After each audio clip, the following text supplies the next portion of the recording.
Welcome to Make a Path Presents. I'm Ronnie Hayes, and today let's talk The Walking Dead. Here's Negan, Part 8, Chapter 8. I don't know. It says part up here, chapter in the back. We're all confused.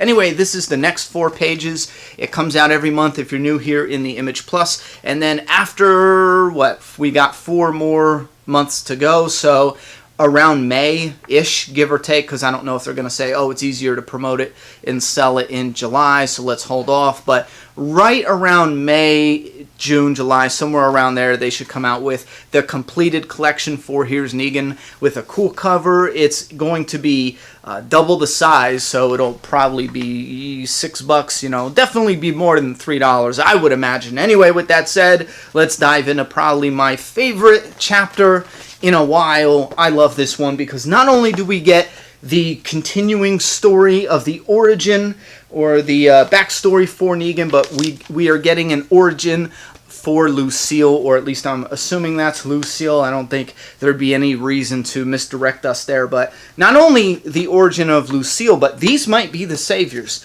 With that said, they might not, because Negan might have to go through this where he's with the kid in Chapter 8 or Chapter 7, leaving the hospital. The kid dies. He meets up with these guys. They die, and then he finally gets the idea that we need to pull, our resources, and we need strength in numbers, and then we can protect ourselves easier. And that might be the beginning of the saviors. Now, with that said, let's recap it, and then we'll knock out a review. We have Negan leaving the hospital solo. He boards up his house, which I think is odd because then he leaves.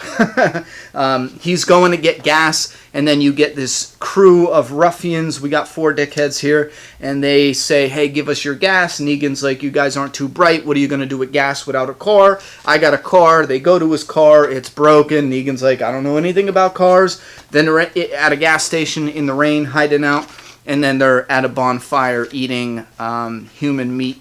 No, probably not. It looks like a dog. They're eating a puppy. Yeah, Negan's a villain. He's eating a puppy. And then slowly, out in the darkness, a bunch of sneaky ninja walkers are sneaking up on him and will most likely eat his group. Everyone except for him. But he has Lucille, so maybe that's how he gets Lucille. Everybody in his group gets eaten, and he's left with Lucille. With that said, a couple things to point out. One, we got introduced to Negan's backstory with him sitting around a bonfire. So this is interesting. I wonder if this is a way for them to call back to that in some way, shape, or form. I don't know. With that said, they most likely will die. I think Negan needs to learn that lesson that they need strength in numbers. And I also feel like Negan's always had that backstory where he was just, just living. And then he noticed a pattern. When he let people do what they wanted to do, they screwed up and got themselves killed, almost got him killed. So it was easier for him to say, you just do what I say, and we'll all live. And then eventually that morphed into him being a king and bashing Asian American skulls in. With that said, let's talk about the structure. The structure is something I did not think they would continue to do.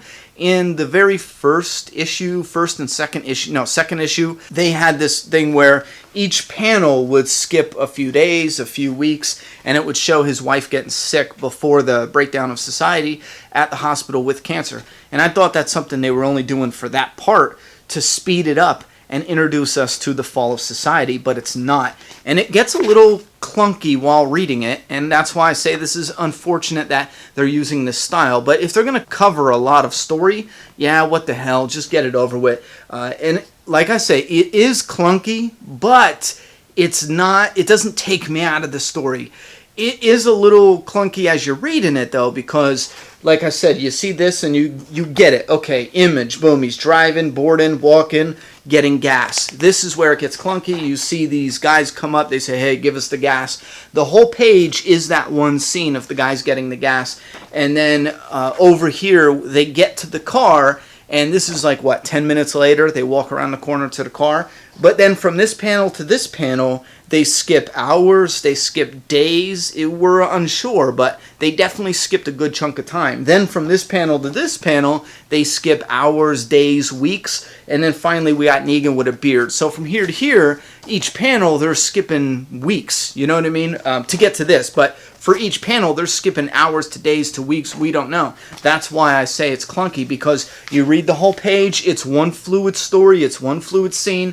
You get over here, oh, the cars broke down, and you expect the story to continue from here to here, but it doesn't. They just skip days, and then they are friends, kind of, sort of, you know what I mean?